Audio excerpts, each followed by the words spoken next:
Amin. Okey. Baik. Kamu semua dah ready ke?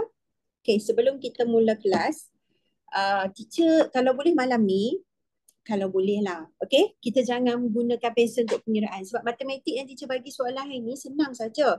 Yang pertama, tujuan teacher bagi bahan malam ni untuk objektif. Okey, yang pertama objektif teacher lah. Okey. Dalam masa sejam ni, kamu dah boleh drill rumus matematik.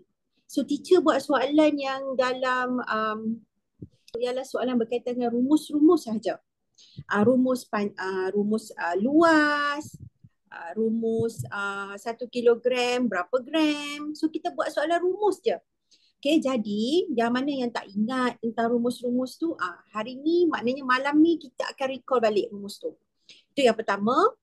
Yang kedua, teacher nak emphasize kamu. Kalau kamu ni merupakan calon yang bakal menduduki exam UKM 2, kamu tak dibenarkan menggunakan sebarang peralatan. Jadi kalau boleh, malam ni ialah salah satu waktu yang sesuai untuk kamu cuba drill. Okay, cuba drill. So kita tak mau guna pensel, kertas, pemadam. Kita tak mau buat jalan kira lah. Kita nak cuba buat matematik secara spontan, cara congak, iaitu kita sebut sebagai pengiraan minda. Faham Okey, kalau kamu bukan calon UKM 2, teacher saya bukan calon UKM 2. Kalau kamu bukan calon UKM 2, ini ialah teknik untuk kamu mengira secara pantas. Sama ada kamu akan menduduki UKKM atau PKSK, kamu tetap menjawab soalan menggunakan komputer. Jadi bila kita menggunakan komputer, ada masa kita kalau boleh nak kurangkan masa kita berlengah-lengah terhadap jalan kira tu.